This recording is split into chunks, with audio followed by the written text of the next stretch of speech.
لے کر شام تک غیروں کی دہلیز پہ جا کر غیروں کو سلامیاں پیش کرنے والے، غیروں کے سامنے پیشانیاں جھکا جھکا کر سلوٹ کرنے والے، اگر تو اللہ کی بارگاہ میں اپنی پیشانی جھکا لے گا پھر رب تمہیں کسی کے سامنے جھکنے نہیں دے گا۔ آج انسان صبح نکلتا ہے شام تک اسی تذبذب کا شکار رہتا ہے، اسی سوچ و بچار میں رہتا ہے۔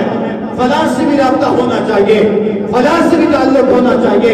علامہ اقبال فرماتے ہیں، کہتے ہیں اگر تو دنیا داروں سے، اس زمانے کے عیاش بدماش لوگوں سے اپنا چھٹکارا چاہتا ہے، اپنے سینے کو تان کے رکھنا چاہتا ہے، پیشانی اور سر کو اٹھا کے جینا چاہتا ہے، تو پھر اپنی پیشانی کو رب کے سامنے جھکانے لگ جاؤ۔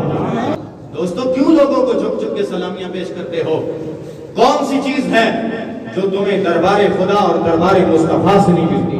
علامہ اقبال نے اسی طرف توجہ دلائی تھی کہ وہ ایک سجدہ جسے تم گناہ سمجھتا ہے 1000 سجدے سے دیتا ہے آدمی کو نجات۔ اگر تو رب کے سامنے پیشانیاں جھکاتا ہوتا تو آج ہر کسی کے سامنے ہاتھ نہ پھیلاتا۔ اگر تو نے پیشانی رب کی بارگاہ میں جھکائی ہوتی آج تو سر ہر کسی کے سامنے نہ جھکاتا پھرتا۔ جس نے پیشانی رب کے سامنے جھکائی ہوتی ہے وہ ہر کسی کے سامنے سر اٹھا کے زندگی گزارا کرتا ہے۔